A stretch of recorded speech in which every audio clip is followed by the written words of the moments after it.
In this video, I'm going to cover how to calculate the 5-number summary and the interquartile range that you will use when analyzing your box and whisker plot. I will cover how to how to actually create your box and whisker plot in the next video. But in this video, we are going to calculate the 5-number summary and the interquartile range. The first thing that you want to do when you are calculating your 5-number summary is take your numerical data, your quantitative data, and put it in order. So in my data here, I have 20 pieces of data, which is the same amount you were asked to collect. I have that here in column E that I've highlighted. So here in column E, you should see a arrow. Mine has disappeared. Let me make mine come back up. So when I hover over column E, there is an arrow that appears there. You can see that right here. I'm going to click that drop down arrow, and I'm going to choose the option where it says sort sheet A to Z, which is right here.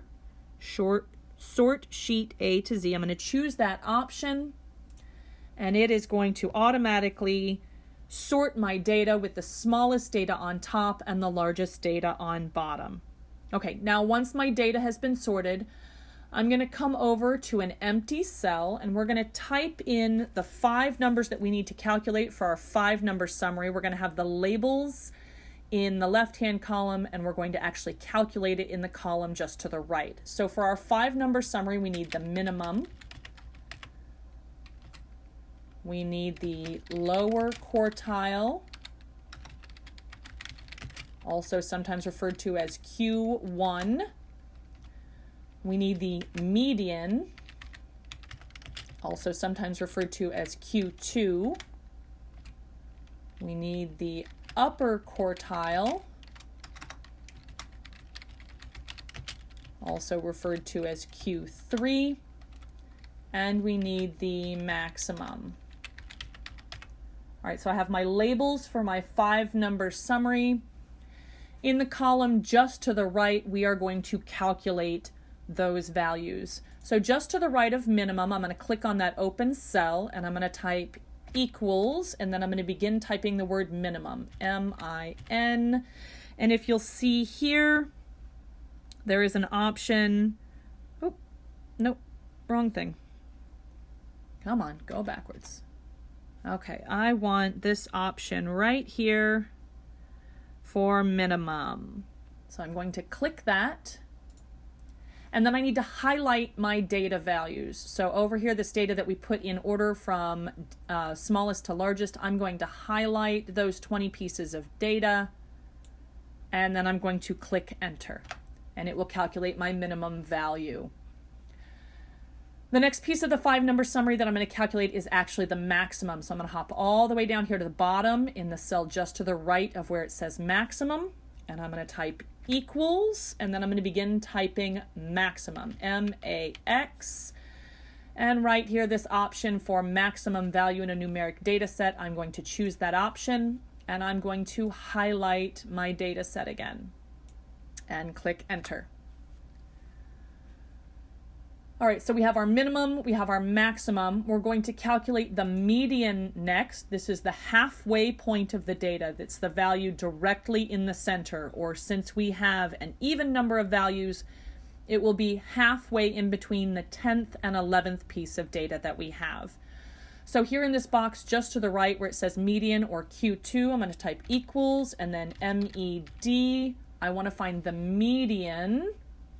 D-I-A-N. I'm going to come down here and choose median, and I want to highlight my data. So highlight all of our numeric data in order and click enter. So you can see my median value is 3.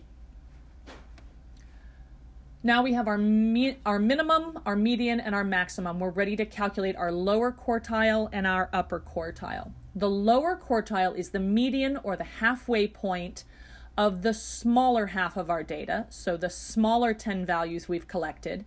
and the upper quartile is the median or the halfway point of the larger 10 values.